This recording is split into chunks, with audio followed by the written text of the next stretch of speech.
எல்லாம் வல்ல இறைவனின் அருள் கருணையை நோக்கி அருள்மிகு வழிகாட்டு மாளிகைப்பாறை கருப்பசாமி திருக்கோவிலில் இந்த அருள்வாக்கு என்னும் ஒரு மாபெரும் வாக்கு சக்தியை புனிதமாக கருதி இங்கு கிடைக்கிற இந்த வாக்கினுடைய உறுதியினால் நாம் உள்ளத்தில் தெளிவும் வாழ்வுக்கு வழியும் நெஞ்சுக்கு ஒரு ஒளியும் கிடைக்கும் என்ற பூரண நம்பிக்கையோடு வந்திருக்கிற எல்லா பக்தர்களுக்கும் நம் திருக்கோவிலுடைய அருள்நிறை காட்சிகளை எல்லாம் யூடியூப் சேனல் மூலமாக உலகமெங்கும் பார்த்து நம் எண்ணங்கள் நிறைவேற வேண்டும் என்பதற்காக பிரார்த்தனை செய்து கொண்டிருக்கிற எல்லா பக்தர்களுக்கும் உங்கள் அனைவருடைய எண்ணங்களும் எந்நாளும் புனிதமாக நிறைவேறி உங்கள் அனைவரும் உள்ளத்திலும் நல்ல எண்ணங்கள் உதயமாக வேண்டும் என்ற ஒரு கருணையான நோக்கோடு நீங்கள் அனைவரும் எந்நாளும் நிம்மதியாக இருக்க வேண்டும் என்று சொல்லி உங்களுக்காக நான் பிரார்த்தனை செய்து கொள்கிறேன். ஆனந்தம் மிகுந்த இந்த உலகத்தில் எல்லோரும் ஆனந்தமாக வாழ்ந்தார்கள் என்ற சரித்திரமும் இல்லை, வாழ்ந்து கொண்டு இருக்கிறார்கள் என்ற சான்றும் இல்லை. இனி வாழ்வார்கள் என்பதற்கு ஒரு நம்பிக்கை மட்டும்தான் இருக்கிறது. ஏனென்றால் எதிர்காலத்தை சொல்லுகிற பொழுது நல்ல வாக்கை தான் சொல்ல வேண்டுமே தவிர எதிர்மறையான வாக்குகளை சொல்லக்கூடாது என்று நம் முன்னோர்கள் நமக்கு வழிகாட்டியிருக்கிறார்கள். நம்முடைய வாழ்ந்தார்கள் என்ற சரித்திரத்தை நம்ம பார்த்தோம் என்றால் அவதார புருஷர்கள் கூட அளவுக்கு மீறிய துன்பங்களையும் வேதனைகளையும் துக்கங்களையும் சுமந்து மிக மனவேதனைக்குரிய சரித்திரத்தை நமக்கு தந்திருக்கிறார்கள். வாழ்ந்து கொண்டு இருப்பதிலும் கூட நிம்மதி இழந்திருக்கிறார்கள் என்பதை நாம் ஒரு மாதத்துக்கு சுமார் ஒரு 50,000-60,000 மக்களை இந்த தலத்திலே சந்தித்து கொண்டு இருக்கிறோம். வருஷத்துக்கு சில லட்சங்களையே சந்திக்கிறோம். இந்த ஸ்தலத்தில் சந்திக்கக்கூடிய மக்கள் எல்லாருமே அவரவர் மனதில் ஒரு பெரிய மன சுமையவும் ஒரு பெரிய மன குறையவும் தேடித்தான் இங்கு வந்திருக்கிறீர்கள். ஒரு நிம்மதியை தேடிய பயணம்தான் இந்த பயணம். இந்த நிம்மதியை தேடி வந்த ஒரு பயணத்துக்கு ஒரே ஒரு சான்று, கண்ணுக்கு தெரியாத சான்று கருப்பசாமி என்னும் ஒரு மாபெரும் சக்தி. உங்கள் கண்ணுக்கும் கருத்துக்கும் தெரிந்த ஒரே ஒரு சான்று நான் ஒருத்தந்தான் உங்கள் முன்னால் இருக்கேன். உங்கள் அனைவருடைய எதிர்பார்ப்பு, உங்கள் அனைவருடைய பக்தியெல்லாம் ஒரு அளவுக்கு மீறியது தான். அதாவது எப்படியாவது அவரை பார்த்து ஒரு வாக்கு கேட்டணுங்கிறதுக்காக மைல் தூரங்களில் மாநிலத்துக்கு மாநிலம் கடந்து நாட்டுக்கு நாடு கடந்து இவ்வளோ தூரம் இந்த இடத்துல நீங்கள் உட்கார்ந்துருக்கிறீங்க. ஆனால் எல்லாரையுமே நான் பார்த்து பேசிடுவேன், நான் பார்த்து தொட்டு ஆசீர்வாதம் பண்ணிடுவேன் அப்படிங்கிற ஒரு எண்ணம் உங்கள் எல்லார் உள்ளத்துக்குள்ளேயும் இருக்குது. ஆனால் அது ஏன் அளவுக்கு நிறைவேறலை என்பது என்னுடைய எண்ணம் நிறைவேறதான். நான் உங்கள் எல்லாரையுமே பார்த்து பேச முடியலை தனித்தனியே. அப்படி முடியலைங்கிறதுக்காக இந்த சபையில் கூடி உங்கள் அனைவருக்கும் ஒரு பெரிய ஆசீர்வாதத்தை சொல்லதுக்கு இந்த சொற்பொழிவை பேசிக்கிட்டு இருக்கேன் நான். இதுதான் உண்மை. இந்த உங்கள் அனைவருடைய உள்ளத்திலும் தோன்றக்கூடிய எண்ணங்கள், நினைவுகள், உங்களுடைய எதிர்பார்ப்புகள் எல்லாமே என்னுடைய பிரார்த்தனையின் மூலமாக நலமடையும். ஆமாம், அதே மாதிரி விதி என்று ஒன்று இருக்குது. அதை யாருமே இந்த உலகத்தில் கடக்க முடியாது. விதி என்ற ஒரு சக்தி இருக்குது. அந்த சக்தியை பகுத்தறிவாளர்கள் சந்தர்ப்பம் என்று சொன்னார்கள். சந்தர்ப்பத்தில் நிகழக்கூடிய ஒரு தன்மைக்கு மற்றொரு பெயர் தான் விதி என்று சில பகுத்தறிவாளர்கள் சொன்னார்கள். ஆனால் பகுத்தறிவால் தீர்க்க முடியவில்லையே என்றதை எண்ணி பார்க்கும் பொழுது விதி என்று ஒரு தனி மாயை சக்தி என்று மெய்ஞானிகள் உணர்ந்தார்கள். அறிவாலும் செயலாலும் சாதிக்க முடியாத ஒன்று நம்முடைய வாழ்க்கையிலே நடந்து கொண்டிருக்கிறதே, அதுதான் ஒரு மாயை என்னும் சக்தி, அதுதான் விதி என்று பல மெய்ஞானிகள் கூறினார்கள். ஆக எப்பொழுதுமே பகுத்தறிவாளர்களும் மெய்ஞானிகளும் கருத்து வேறுபாடாக ஒன்றிருந்தாலும் எதிர்பார்ப்பை பொறுத்தவரை ஒன்றுதான். மெய்ஞானி எதிர்பார்ப்பதும் இந்த பூலோகத்தில் நிம்மதியைத்தான், பகுத்தறிவாளன் இந்த உலகத்தில் எதிர்பார்ப்பதும் நிம்மதியைத்தான். ஏனென்றால் ரெண்டு பேரும் வெவ்வேறு பாதையில் எதிர்பார்க்கிறார்கள். பாதையின் மோதலில் குறை இருக்கும், ஆனால் எதிர்பார்க்கிற விடை ஒன்றாகத்தான் இருக்கும். அதனால் எல்லாருடைய எண்ணங்களும் விதிகளுக்கு உட்பட்டது தான். அதை பாரதியார் எப்பொழுதுமே ரொம்ப அறிவுபூர்வமான கருத்துக்களையும் அறிவுபூர்வமான பகுத்தறிவு நிறைந்த ஞான பாடல்களையும் நமக்கு விதியை பற்றி நல்ல சொல்லுகிறார். புத்தனவனோ நோவாலே மாண்டான், அவதார புருஷனாம் ராமனோ ஆற்றிலே மரணமடைந்தான், உலகுக்கு வழிகாட்டிய பாரதம் நடத்திய கண்ணனோ தீயதோர் கணையிலே மாண்டு விட்டான். என்றென்றும் நான் சாகாதிருப்பேன், உங்கள் உள்ளத்தில் குடியிருக்கும் கவிஞன் நான் தான் சொன்னார் பாரதியார்.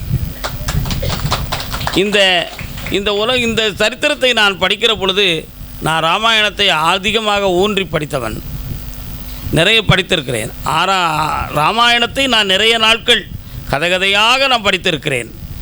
ஆனால் என்னுடைய கண்களையும் கருத்துக்களையும் மறைத்த ஒரே ஒரு விஷயம் என்னென்னா, ராமர் எப்படி முக்தி அடைந்தார் என்பதை மட்டும் ராமாயணத்தில் எழுதுறதுக்கு மறந்ததும் உண்டு, அந்த பகுதிகளை மறைத்ததும் உண்டு.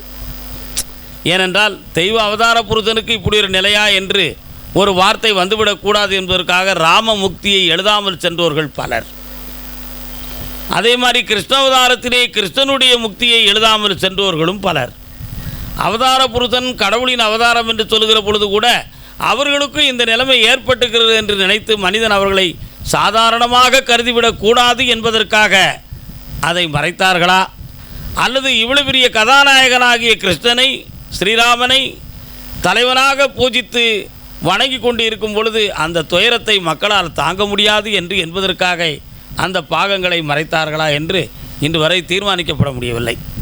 ஆனாலும் பாரதியாருடைய கவிதையை நான் படிக்கிற பொழுது கிருஷ்ணர் என்ன ஆனார், புத்தர் என்ன ஆனார், இயேசு கிறிஸ்து என்ன ஆனார், முகமது நபிநாயகம் எப்படி ஆனார் என்ற ஒவ்வொரு தீர்க்கதரிசிகளையும் அவதார புருஷர்களுடைய முக்தியடைந்த காலங்களை எல்லாம் பாரதி தன்னுடைய தர்க்கத்தில் விதியின் கட்டளை என்று அவர் எனக்கு சொல்லுகிற பொழுது அந்த கவிதையை நான் படிக்கிற பொழுது நான் ஒரு நாள் முழுக்க சரியாக சாப்பிடாமல் இருந்து கூட மனவேதனைப்பட்டிருக்கிறேன்.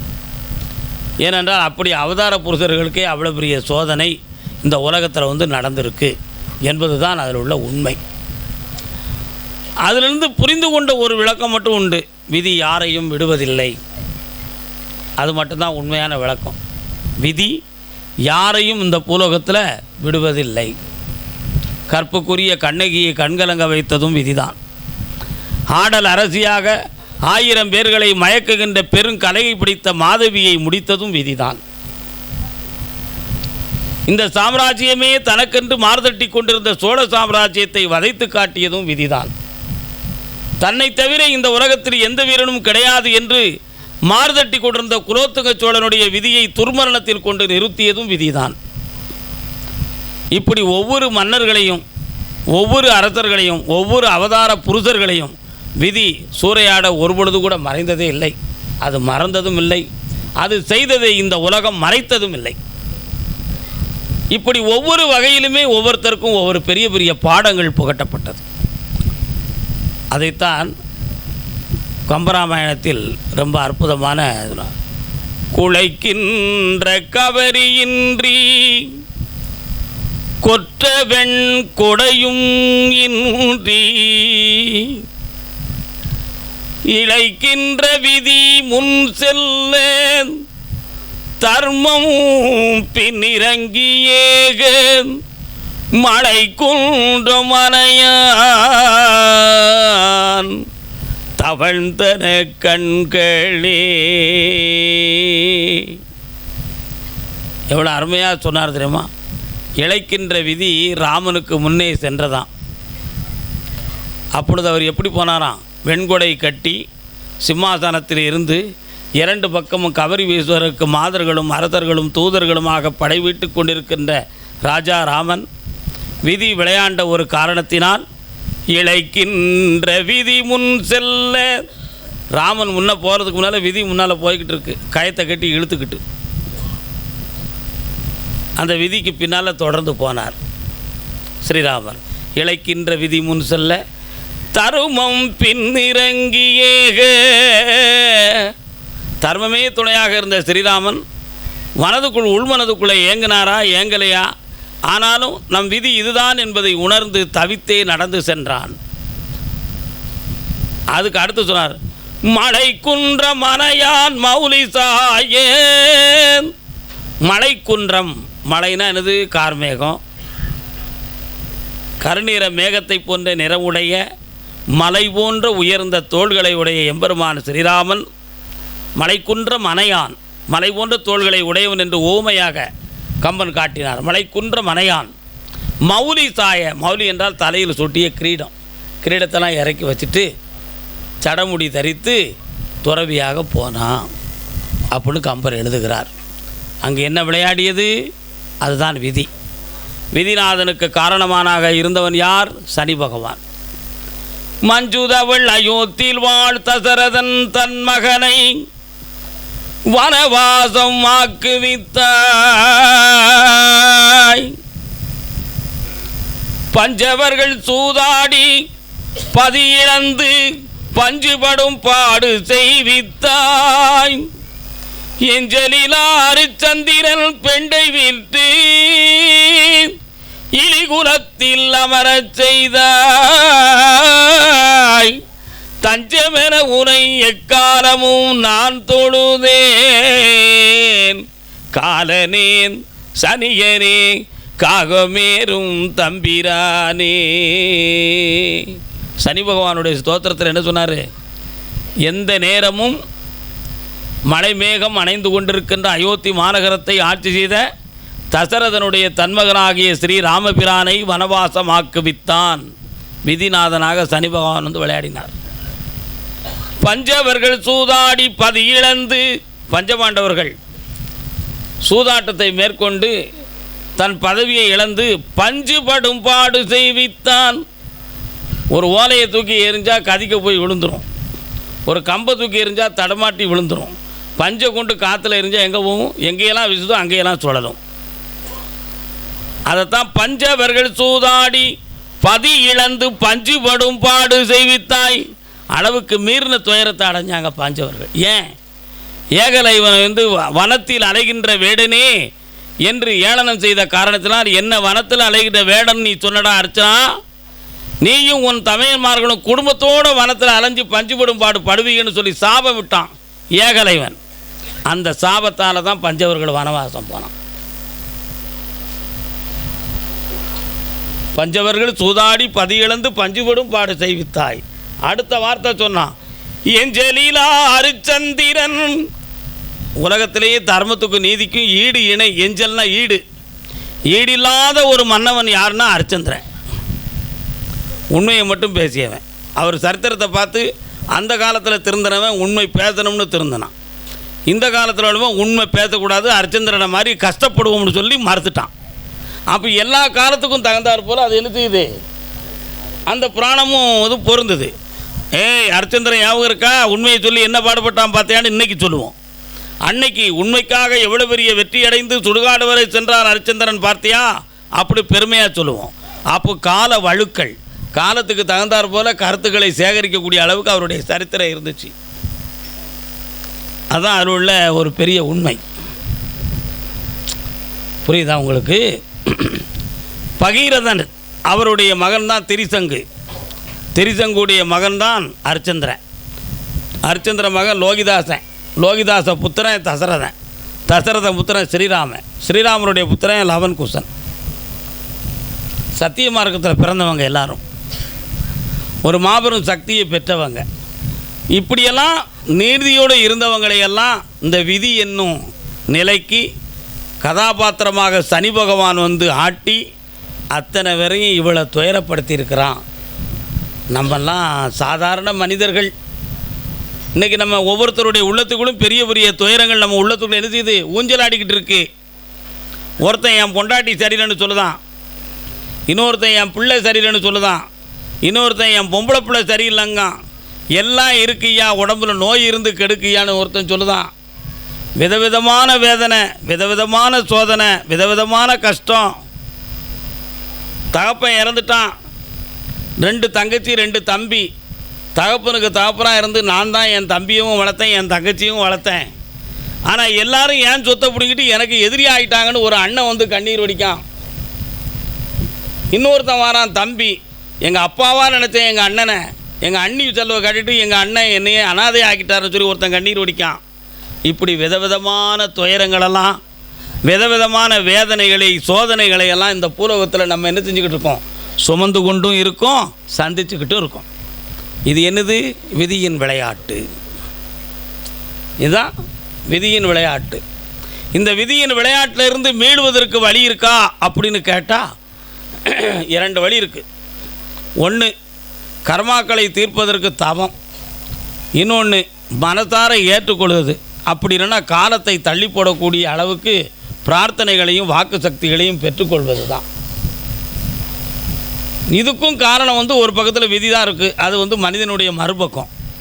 அதை போய் இப்போ ஆராய்ச்சி பண்ண முடியாது. வனவாசத்துக்கு தான் ஸ்ரீராமர் போனார் இல்லையா? அப்படி வனவாசத்துக்கு போகும்பொழுது மனைவியை கூப்பிட்டு போனார், தம்பியவும் கூப்பிட்டு போனார். ஸ்ரீராமரை யாரோ லட்சுமணனை அப்படி கூப்பிட்டு போகும்பொழுது ஒரு இடத்துல சூர்பனகையை சந்தித்து சூர்பனகை போய் ராவணன்ட்ட சொல்லி அங்கேருந்து ஒரு மாயமாக ஒரு மானை கொண்டு வந்து விட்டு அந்த மானின் மீது மனைவி ஆசைப்படுறான். சீதைப்பட்ட ஒரு ஆசைக்காக சில ஆண்டுகளே அல்லல் பட்டான் ஸ்ரீராமன். இந்த மானில்லாட்ட வேறு மானை பிடிச்சிக்கலாம், இது போனால் போகட்டும்னு சொன்னதை சீதாதேவி கேட்கலை. இந்த மானை நான் துரத்தினேன் சீதா, அது நம் கைக்கு அகப்படவில்லை. உனக்கு மான் தானே, நாம் வனத்தில் தான் இருக்கோம், கையில் அம்பு இருக்குது, வில்லு இருக்குது, வெற்றி மிகுந்த வீரம் தனக்கு இருக்குது, விவேகம் மிகுந்த தம்பியோ துணை இருக்கிறான். உனக்கு கிடைக்காத மானே நீ பொறுத்து கொள்வாயாக என்று சொன்னார். யார்? ஸ்ரீராமர். எனக்கு இந்த மான் தான் வேண்டும்னு ஒரே பிடிவாதமாக பிடித்தாள் சீதாதேவி. அப்பொழுது ராமருக்கு மறுத்தும் பேச முடியலை, அதை ஏற்றுக்கிடவும் முடியலை. ஊர் உலகத்தை கடந்து காட்டுக்குள்ளே உட்கார்ந்துருக்கோம், அவள் உள்ளம் புண்பற்றக்கூடாது என்று நினைத்து கருணை உள்ள கொண்ட ஸ்ரீராமர் மனைவியுடைய எண்ணத்தை நிறைவேற்றணும் என்பதற்காக வெகு தூரம் நடந்து ஓடி சென்று அந்த மானை போய் வதைக்கிறதுக்கு போனார். இந்த மானை நம்ம எப்படி உயிரோடு கொண்டு வரணும்னு நினச்சோம், ஆனால் இந்த மான் நம்மளை வேதனைப்படுத்திருத்தேன்னு சொல்லி அம்பு விட்டுட்டார். அம்பு விட்டோடனே அந்த மான் மனிதனாக மாறுது. மாரீசன் என்னும் அசுரன். லக்ஷ்மணா அபயம், லக்ஷ்மணா அபயம்னு சொல்லிச்சு. எவ்வளோ பெரிய சூழ்ச்சி! ராவணனுடைய மைத்துனன் தான், மருமகன் தான் மாரீசன். அவன் தான் மானாக வந்தான். மான் இறந்த பொழுது ராவணா அபயம்னு சொல்லணும் உண்மையிலேயே. ஆனால் ராவணன் தானே வஞ்சகமாக அனுப்புனா. ஆனால் அந்த மானாக இருந்து வந்த மாரீசன் என்ன சொல்லி சொன்னான் தெரியுமா? லக்ஷ்மணா அபயம் அப்படின்னு சொன்னான். அப்படின்னா என்ன அர்த்தம்? லக்ஷ்மணா எனக்கு ஆபத்து, என்னை காப்பாற்று அப்படின்னு அர்த்தம். லக்ஷ்மணனை கூப்பிடுறதா இருந்தால் யார் கூப்பிட்டுருக்கணும்? ஸ்ரீராமர் தானே கூப்பிட்டுருக்கணும். உடனே சீதை மயக்கம் மிகுந்தவள், என் பதியாகிய ராமனுக்கு ஏதோ ஒரு பெரிய ஆபத்து நிகழ்ந்து விட்டது, லக்ஷ்மணா நேர் போய் காப்பாற்றும்னு சொன்னான். ஒரு வார்த்தை. அண்ணி, இது குரல் எங்கள் அண்ணனுடைய குரல் அல்ல. ஸ்ரீராமனுடைய விதி இப்பொழுது மரண சங்கல்பம் கிடையாது. அவதார புருஷன் என் அண்ணன். இன்னும் சில விதிகளை சந்தித்த பின்புதான் அவருடைய முக்தி இருக்கிறது என்பதை நான் நன்கு அறிவேன். ஆகையினால் தாங்கள் பொறுத்து கொள்ள வேண்டும். சிறிது நேரத்துக்குள் அண்ணன் இங்கே திரும்பி வருவார்னு ஞானத்தில் சொன்னார் லக்ஷ்மண பெருமாள். சீதாதேவி கேட்கலை. ரொம்ப நேரம் ஆகிடுது, வரலை ஸ்ரீராமர். என்ன மாயமோ நடக்குன்னு வனத்திலேருந்து ஓடுன வேகத்தில் எவ்வளோ தூரம் ஓடணும்னு தெரியலை. அங்கேருந்து களைப்பில் ஸ்ரீராமர் நடந்து வரார். வருவதற்குள்ளே தாங்க முடியாத சீதாதேவி லக்ஷ்மணனை சொன்னாள் ஒரு வார்த்தை. அருமையான வார்த்தையா, கொடுமையான வார்த்தை. மண்டோரம் மன்னவன் மாண்டு விட்டால், மண்ணை ஆளக்கூடிய மன்னவனாகிய ஸ்ரீராமன் இறந்து விட்டால், மண்டோரம் மன்னவன் மாண்டு விட்டால் பெண்டாள நினைத்தாயோ சண்டாளா. என்ன நினைத்தா? மண்ணை ஆள வேண்டிய ஸ்ரீராமன் இறந்து விட்டான் என்றால் பெண்ணாகி என்னை நீ ஆளலாம் என்று நினைத்தாயோ லட்சுமணான்னு ஒரு கேள்வியை கேட்டுட்டான். இந்த ஒரு கேள்வி லட்சுமணனுடைய மனதை புண்படுத்தியது. அவர் கூறினார், இந்த வனவாசத்திலிருந்து பல முறைகள் உங்களுடைய பாதத்தை தவிர உங்கள் பதிமுகத்தை நான் கண்டதில்லை. அண்ணனும் அண்ணியாக நினைக்காமல் என்னை படைத்த ஆண்டவனாகியும் அருமை நிறைந்த தாயும் அறிவு நிறைந்த தந்தையுமாய் நினைத்தேன். ஆனாலும் உங்கள் வார்த்தை என் நெஞ்சை சுட்டு விட்டது, இனி இங்கே இருப்பது தவறு என்று சொல்லி அம்பை எடுத்து சத்தியக்கோடு கழிச்சிட்டு போயிட்டார். அதுக்கு பிறகு ராவணன் வந்து சிறையை எடுத்துகிட்டு போயிட்டார். சிறையை மீட்டி வந்த உடனே ஜானகியை நெருப்பில் கொண்டு வந்து நிறுத்தணுங்கிற ஒரு சூழ்நிலை வந்துச்சு.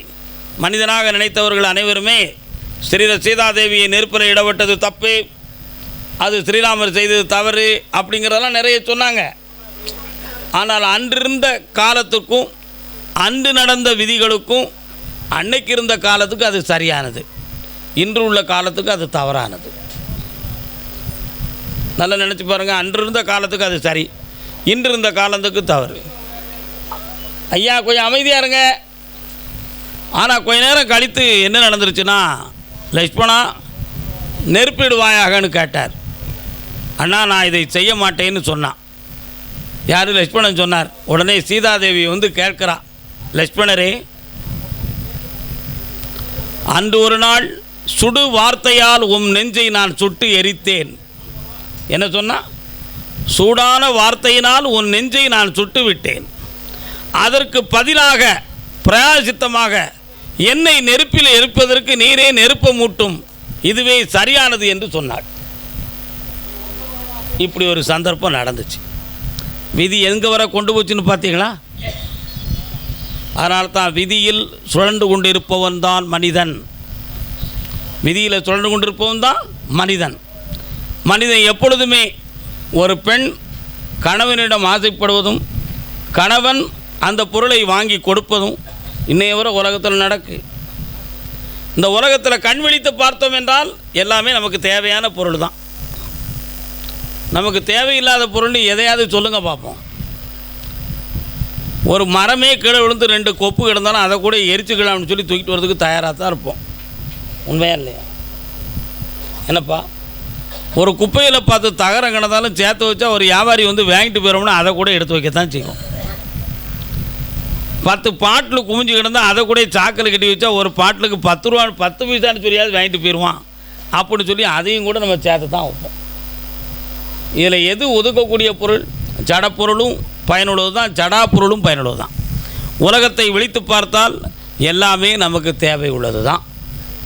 ஆனால் இந்த நேரத்தில், இந்த தருணத்தில், இந்த வருமானத்தில், இந்த சூழ்நிலையில் எது தேவை என்று தீர்மானிப்பவன் தான் அறிவாளி. அந்த தீர்மானத்தை ஏற்றுக்கொள்பவர் தான் மனிதன். ஒவ்வொரு செயலிலும், ஒவ்வொரு வார்த்தையிலும், ஒவ்வொரு நுணுக்கத்திலும், ஒவ்வொரு சூழ்நிலையிலும் நம் செயலும் நம் சொல்லும் நம் எண்ணமும் சரிதானா என்பதை சிந்திப்பதற்குத்தான் இறைவன் நமக்கு அறிவையும் மனப்பக்குவத்தையும் கொடுத்துருக்கான். நம்ம மனதை எப்பொழுது நம்ம பக்குவப்படுத்துகிறோமோ, நம்ம அறிவை எப்பொழுது நம்ம தீட்டிக் கொள்கிறோமோ, இது சரி தவறு என்று எப்பொழுது நம்ம மெய்ப்பித்துக் கொள்கிறோமோ, அப்பொழுது நம்ம தூய மனிதனாக ஆகிறோம். நம்ம தூயவனாக ஆகிறோம். மாயவனாய் பிறந்து தூயவனாக வாழ்ந்தோம். அதனால் நம்ம எப்பொழுதுமே நம் மனதை நம்ம ஆராய்ந்து பார்க்க வேண்டும். நம் அறிவை நம்ம ஆராய்ந்து பார்க்க வேண்டும். நம் மனதை நம்ம சுத்தமாக வைத்து கொண்டோம் என்றால் நாமே மனிதர்களில் உயர்ந்தவராகவும் மனிதர்கள் பக்குவம் உள்ளவர்களாகவும் நல்ல மனநிலையை படைத்தவர்களாகவும் தெய்வத்துக்கு ஈடான தர்மத்தை கடைபிடிப்பவர்களாகவும் இந்த உலகத்தில் வாழ்ந்து காட்ட முடியும் என்பதற்கு தான் நிறைய சரித்திர சான்று. விதி என்பது ஒரு பக்கம் இருந்தாலும் மதியாலே ஊன்றி நடக்கின்ற தடி கிடைத்தது போல, குருடானவனுக்கு கைத்தடி கிடைத்தது போல குருமார்களுடைய வலிமை. கடினமான கஷ்டம் இருந்தாலும் குருமார்களுடைய நல்ல வார்த்தைகளையும் ஆறுதல் மிகுந்த வாக்குகளையும் துணைகளையும் வச்சு இந்த உலக வாழ்க்கையை என்ன செய்யலாம்? கடைத்தேறி கொள்ளலாம். கடலுக்குள்ளே விழுந்தவனுக்கு களம் கிடைத்தது போல், ஒரு மரக்கலம் கிடைச்சது மாதிரி அதை பிடிச்சிக்கிட்டு கரை சேர்ந்துக்கிட வேண்டியதுதான். துடுப்பை விட்டவன் கைகளின் உதவினால் படகை தள்ளிடுவான். படகை விட்டவன் துடுப்பை மட்டும் வச்சுக்கிட்டு என்ன செய்வான்னு கொஞ்சம் சிந்திச்சு பாருங்கள். அதனால் துடுப்பை கைவிட்டாலும் பரவாயில்ல, படகை கைப்பற்றிக்காங்க. படகு தான் குரு. இந்த உலக வாழ்க்கை என்பது மாபெரும் கடல். நீங்கள் மனிதர்கள், நம்ம எல்லாருமே படகு மாதிரி குருமார்களை நீங்கள் எல்லாரும் நினச்சிக்கணும். ஆண்டவனுடைய தஞ்சம் என்று உணரணும். நம்முடைய மனதை தூய்மையாக்கணும். மாசில்லாத மனதுக்குள் ஈசனை குடியிருக்கும்படி என்னாலும் பிரார்த்தனை செய்து கொள்ள வேண்டுகிறேன். வாழ்க வணக்கம்.